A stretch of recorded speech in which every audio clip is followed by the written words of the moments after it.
بسم اللہ الرحمن الرحیم۔ قربانی کرنا واجب ہے۔ رسول اللہ صلی اللہ علیہ وسلم نے ہجرت کے بعد ہر سال قربانی فرمائی، کسی سال ترک نہیں فرمائی۔ جس عمل کو حضور نے لگاتار کیا اور کسی سال بھی نہ چھوڑا ہو تو یہ اس عمل کے واجب ہونے کی دلیل ہے۔ علاوہ ازیں آپ نے قربانی نہ کرنے والوں پر وعید ارشاد فرمائی۔ حدیث پاک میں بہت سی وعیدیں ملتی ہیں، مثلاً آپ کا یہ ارشاد کہ جو قربانی نہ کرے وہ ہماری عیدگاہ میں نہ آئے۔ علاوہ ازیں خود قرآن میں بعض آیات سے بھی قربانی کا وجوب ثابت ہے۔ جو لوگ حدیث پاک کے مخالف ہیں اور اس کو حجت نہیں مانتے، وہ قربانی کا انکار کرتے ہیں۔ ان سے جو لوگ متاثر ہوتے ہیں وہ کہتے ہیں کہ پیسے دے دیے جائیں یا یتیم خانے میں رقم دے دی جائے، تو یہ بات بالکل غلط ہے، کیونکہ عمل کی ایک تو صورت ہوتی ہے، دوسری حقیقت ہے۔ قربانی کی صورت یہی ضروری ہے، اس کی بڑی مصلحتیں ہیں، اس کی حقیقت اخلاص ہے۔ آیت قرآنی سے بھی یہی حقیقت معلوم ہوتی ہے۔ قربانی کی بڑی فضیلتیں ہیں۔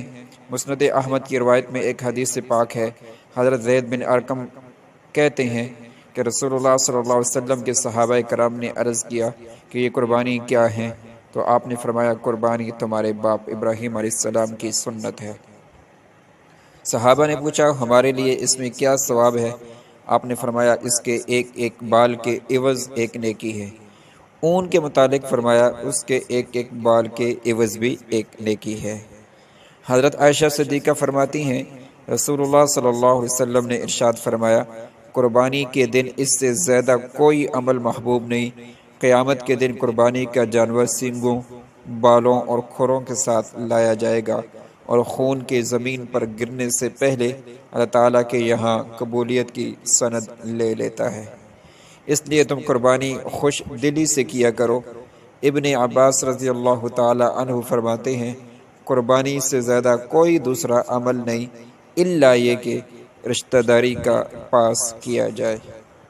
رسول اللہ صلی اللہ علیہ وسلم نے اپنی صاحبزادی حضرت فاطمہ سے ارشاد فرمایا کہ تم اپنی قربانی ذبح ہوتے وقت موجود رہو، کیونکہ پہلا قطرہ خون گرنے سے پہلے انسان کی مغفرت ہو جاتی ہے۔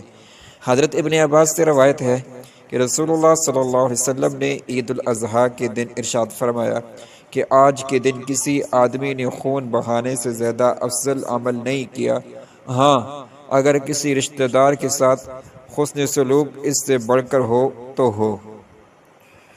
قربانی کا بہترین وقت بھی رسول اللہ صلی اللہ علیہ وسلم کی حدیث مبارک سے ثابت ہے۔ چنانچہ سیدنا جندب سفیان رضی اللہ عنہ نے بیان کیا کہ میں عید قربان میں رسول اللہ صلی اللہ علیہ وسلم کے ساتھ تھا۔ جب رسول اللہ صلی اللہ علیہ وسلم لوگوں کو نماز پڑھا چکے تو دیکھا کہ ایک بکری ذبح کی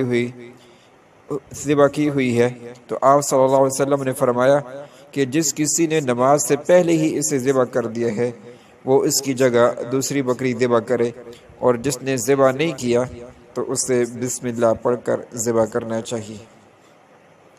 اس حدیث سے معلوم ہوا کہ قربانی کے جانور کو ذبح کرنے کا صحیح وقت نماز عید کے بعد ہے۔ اگر کسی نے نماز عید سے پہلے جانور ذبح کر دیا تو اس کی قربانی نہیں ہوگی، اسے دوبارہ قربانی کرنی چاہیے۔ قربانی کا بہترین دن کیا ہے؟ قربانی کتنے دن کر سکتے ہیں؟ تو قربانی کا بہترین وقت وہ ذی الحجہ کی 10 تاریخ کو عید کی نماز کے بعد سے لے کر 12 تاریخ کے سورج غروب ہونے سے پہلے تک ہے۔ ان ایام میں سے جس دن بھی آدمی چاہے بلا کراہت قربانی کر سکتا ہے، البتہ پہلے دن قربانی کرنا افضل ہے۔ عید کے چوتھے دن یعنی 13 ذی الحجہ کے دن قربانی کرنا معتبر نہیں ہے، اس لیے کہ حضرت عمر، حضرت علی، حضرت ابن عباس، حضرت ابن عمر، حضرت انس بن مالک رضی اللہ عنہم جیسے جلیل القدر صحابہ سے مروی ہے کہ قربانی کے 3 دن ہیں اور پہلے دن قربانی کرنا افضل ہے۔ اور یہ بات واضح ہے کہ عبادات کے مخصوص اوقات صحابہ کرام خود سے نہیں بلکہ نبی کریم صلی اللہ علیہ وسلم کے بیان کی روشنی میں بتاتے تھے۔